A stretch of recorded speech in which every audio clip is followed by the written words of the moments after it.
Alors, euh, imaginez un instant si notre univers, là, autour de nous, c'était pas juste de l'espace vide, avec des planètes, des étoiles, des objets. Hmm.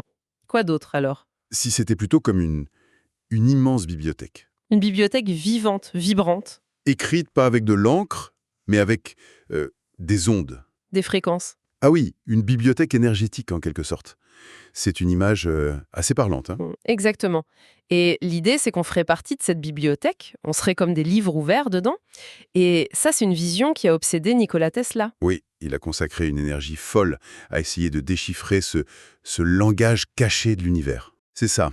Aujourd'hui, on va plonger là-dedans, dans cette idée de Tesla, univers comme énergie, fréquence et vibration. Qu'est-ce que ça veut dire pour nous concrètement? Comment on interagit avec cette réalité, sans même s'en rendre compte peut-être? Tout à fait. Et ce qui est fascinant, et on va y revenir, c'est que Tesla lui-même, il sentait bien que ses idées, pourtant hyper modernes, elles faisaient écho à des trucs très anciens, des sagesses millénaires. Ah oui. Oui, oui. Donc notre but aujourd'hui, c'est un peu de mieux saisir ce langage de l'énergie, si on peut dire. On va explorer comment, selon Tesla et puis aussi certaines traditions, on pourrait peut-être apprendre à lire cette partition invisible. À lire et peut-être même à écrire notre propre musique dessus, à influencer notre réalité. C'est un peu l'idée, oui. Voir comment on pourrait consciemment jouer avec ces vibrations pour façonner notre expérience. Bon, alors, attaquons par le début. La phrase célèbre de Tesla. Pour comprendre les secrets de l'univers, il faut penser en termes d'énergie, de fréquence et de vibration. Ça claque. Mais ça veut dire quoi au juste?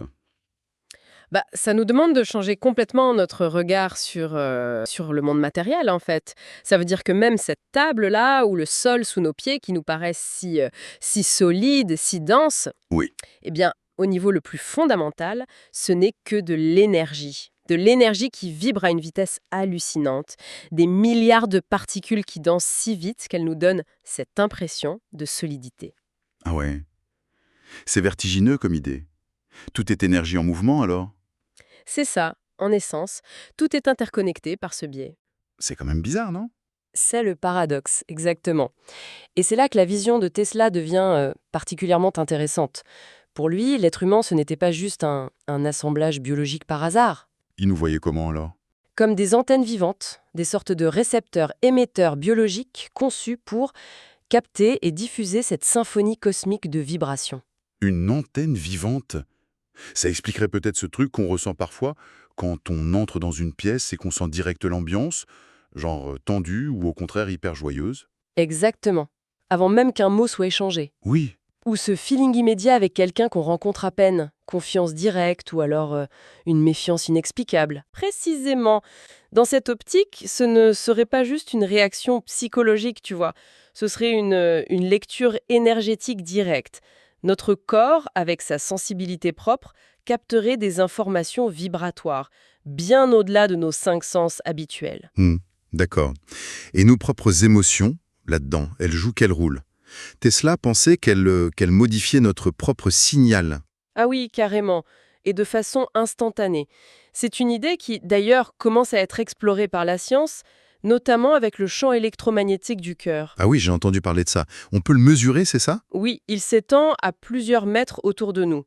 Et donc l'idée, c'est que des émotions comme la paix, la joie, l'amour, elles créeraient une sorte de cohérence, d'harmonie dans ce champ. Ça vibrerait de façon ordonnée, si tu veux. Et à l'inverse, la peur, la colère. Ça mettrait plutôt le bazar. Ça créerait un champ plus chaotique, désordonné, contracté. Et ce champ, il ne reste pas juste autour de nous. Il interagit avec l'extérieur. C'est l'hypothèse forte. Tesla suspectait en effet d'entraînement. Nos propres vibrations pourraient influencer celles des autres, et même l'énergie dans le lieu. Un peu comme des ronds dans l'eau, quoi. Ça expliquerait pourquoi parfois on se sent complètement vidé après avoir été à côté de quelqu'un de très négatif ou stressé, même sans avoir beaucoup parlé. C'est une piste d'explication, oui. Une sorte de résonance ou de contagion énergétique. On capte la fréquence de l'autre. C'est fascinant. Et donc Tesla était persuadé que tout ça, cette compréhension de l'énergie, c'était pas nouveau, que les anciens savaient déjà. Oui, il en était convaincu. Il voyait des parallèles partout, dans plein de cultures anciennes. Les échos sont parfois vraiment frappants. Par exemple, Prenons l'Égypte ancienne. Dans leur vision de la création, il y a souvent cette idée d'un son originel, d'une vibration première, qui a tout fait naître. Le pouvoir qu'il donnait aux mots, aux noms sacrés. ce n'était pas juste symbolique. Non, il croyait vraiment pouvoir agir sur la réalité par la vibration juste. Tesla, avec ses recherches sur les ondes électriques, les résonances, il devait voir là une sorte de confirmation ancienne de ses propres intuitions. Tu vois? D'accord. Et ailleurs, Pense aux traditions de l'Inde avec le prana. la force vitale, c'est ça. Exactement. Une énergie universelle qui circule en nous via des centres énergétiques, les fameux chakras. On peut les voir comme des sortes de vortex, de roues d'énergie dans le corps. Et les pratiques comme le yoga, la méditation, Des pratiques comme le pranayama, le contrôle conscient du souffle, Tesla aurait pu voir ça comme une forme d'ingénierie vibratoire appliquée à soi-même. Utiliser la respiration pour moduler son énergie vitale. donc juste respirer profondément, consciemment, ça devient un outil pour gérer son énergie vitale. Dans cette vision, oui. Un outil hyper puissant et gratuit, accessible à tout moment. Incroyable. Et on retrouve des idées similaires en Chine avec le Qi dans le taoïsme. Le souffle vital aussi. Oui. Et là, l'accent est mis sur l'idée de s'harmoniser avec le flux de l'univers, de ne pas aller contre, trouver les solutions en lâchant prise, en laissant l'énergie circuler, plutôt qu'en forçant comme des malades. C'est fou cette convergence quand même. Des cultures séparées par des milliers de kilomètres et d'années qui arrivent à des conclusions similaires sur l'énergie, la vibration. C'est troublant, oui. Mais alors, si cette connaissance était si fondamentale, si répandue, pourquoi elle nous semble souvent si cachée, si ésotérique aujourd'hui? On n'en parle pas à l'école, quoi. C'est la grande question. Une hypothèse que Tesla aurait sans doute partagée, c'est celle de la responsabilité. Maîtriser ce langage énergétique, ça donne un pouvoir énorme. Un pouvoir de créer, mais aussi de détruire. Exactement. Donc, il est possible que cette connaissance était volontairement voilée ou transmise seulement à des initiés, des gens qui montraient une certaine discipline, une intention pure, alignée avec le bien commun, Hmm. Une sorte de sagesse pour éviter les dérives. peut-être. Et ça nous ramène à un problème très actuel, que Tesla sentait déjà poindre à son époque. Le décalage énorme entre notre technologie extérieure et notre sagesse intérieure. C'est-à-dire, On développe des technologies externes hyper puissantes, on manipule la matière comme jamais. Mais notre maîtrise de nous-mêmes, de notre propre énergie intérieure, elle ne suit pas du tout. On est un peu comme des enfants avec des allumettes cosmiques parfois. et Tesla craignait que ça mène au chaos. Oui, il alertait sur ce déséquilibre. On peut y voir une lecture possible de l'anxiété généralisée, de ce sentiment de vide que beaucoup ressentent malgré l'abondance matérielle. On est peut-être déconnecté de notre source d'énergie intérieure. D'accord. Revenons à cette idée du corps comme antenne vivante. Si on pousse le bouchon un peu plus loin, comment ça marche concrètement? Si on est des résonateurs, ça implique quoi? Ça change radicalement la façon dont on peut interpréter nos sensations corporelles, nos intuitions. Selon cette vision, notre corps serait constamment en train de lire l'énergie ambiante, l'énergie des autres. Et ça se traduit comment? Par des impressions subtiles, souvent non verbales, un sentiment de bien-être ou de malaise dans un endroit sans raison apparente. Une attirance ou une répulsion immédiate pour quelqu'un. Le fameux «je le sens pas» ou «je la sens bien». Voilà. L'idée sous-jacente, c'est que l'énergie, elle, ne ment pas. Les mots, les apparences peuvent tromper, mais la vibration fondamentale révélerait une vérité plus directe, plus brute. Le corps serait comme un détecteur de cohérence énergétique. Et nos émotions, dans ce modèle, elles seraient comme des variations de fréquence sur cette antenne? C'est un peu ça. Tesla voyait les émotions comme des forces, presque des courants électriques capables de modifier notre circuit énergétique interne. La peur, la honte, la colère auraient tendance à le contracter, à créer des blocages. Alors que la joie, l'amour, la gratitude, Ça ouvrirait les vannes, ça dilaterait le circuit, ça permettrait à l'énergie de circuler plus librement, de façon plus harmonieuse. Notre état émotionnel serait donc un facteur absolument clé de notre signature vibratoire personnelle. Et ça irait jusqu'à la puissance de nos mots, ce qu'on se dit à soi-même, par exemple. et même notre posture physique, Tout à fait. Les mots qu'on utilise, surtout en boucle dans notre tête, porteraient une vibration spécifique. L'impact de l'autocritique constante n'est pas le même que celui de l'autocompassion, c'est évident, mais là, on parle d'un effet énergétique direct. Recherche controversée mais fascinante sur la mémoire de l'eau. Et comme on est composé majoritairement d'eau, bref.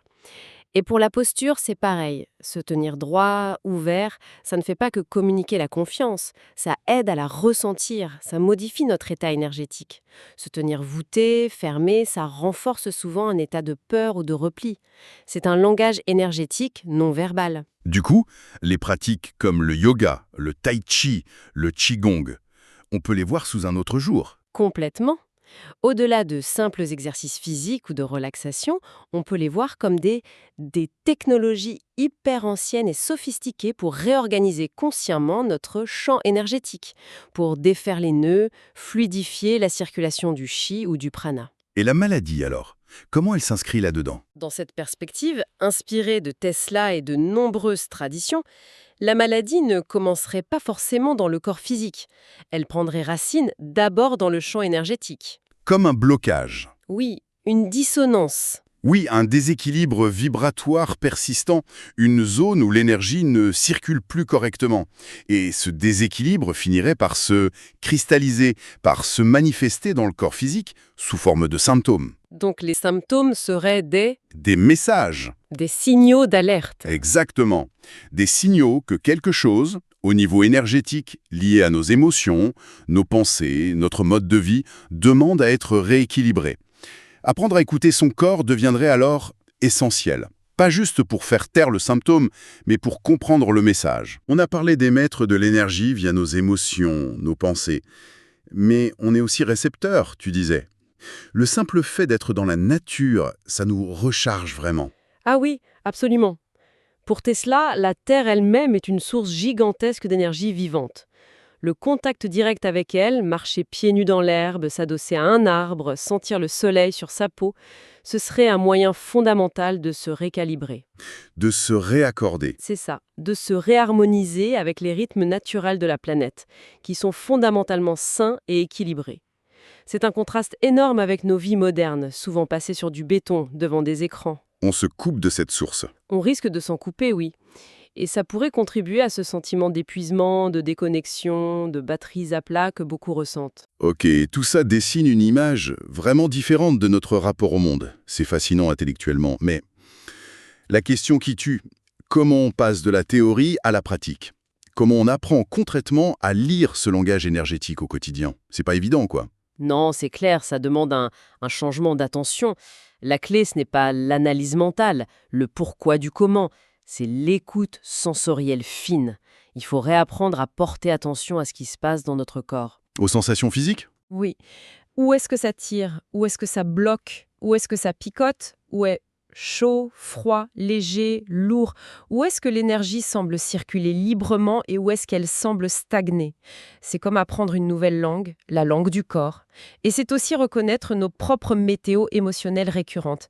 Certaines approches classent même les émotions par fréquence. La peur, la colère, la honte vibreraient bas, tandis que la joie, l'amour, la gratitude vibreraient haut. Et identifier où on se situe le plus souvent, c'est déjà une forme de lecture. C'est une première étape essentielle, oui. Savoir lire sa propre énergie dominante. Et un autre défi, c'est de faire la part des choses, non? Savoir si ce qu'on ressent vient de nous, ou si on a pompé l'énergie de l'environnement ou de quelqu'un d'autre. La fameuse éponge émotionnelle. C'est un point super important. Ça demande de développer une présence à soi plus solide, plus ancrée. Et pour ça, il y a un outil majeur, le silence intérieur. Calmer le mental. Oui, calmer le brouhaha constant des pensées, même quelques instants par jour. Ça permet de mieux percevoir les signaux subtils du corps et du champ énergétique, et de commencer à discerner « ça, c'est à moi », ça vient de l'extérieur. D'accord, pour la lecture, pour l'écoute. Mais l'étape d'après, c'est d'écrire. Est-ce qu'on peut vraiment, consciemment, changer notre propre fréquence vibratoire pour attirer autre chose, pour influencer notre réalité? Devenir co-créateur, comme tu disais. C'est l'étape ultime en quelque sorte. Et la condition numéro 1, selon cette perspective, c'est la cohérence, l'harmonie intérieure. La cohérence? C'est-à-dire un esprit agité, plein de doutes, de contradictions, qui pense une chose mais en ressent une autre. Il émettrait un signal brouillé, faible, inefficace. C'est comme essayer d'écrire sur une feuille qui tremble dans tous les sens. Pour écrire une nouvelle réalité énergétique, Il faudrait d'abord chercher à aligner pensée, émotion, intention et action. Il faut que tout aille dans le même sens, quoi. Exactement. Sans cette cohérence, nos efforts pour changer notre vibration seraient dispersés, annulés. Ok, cohérence.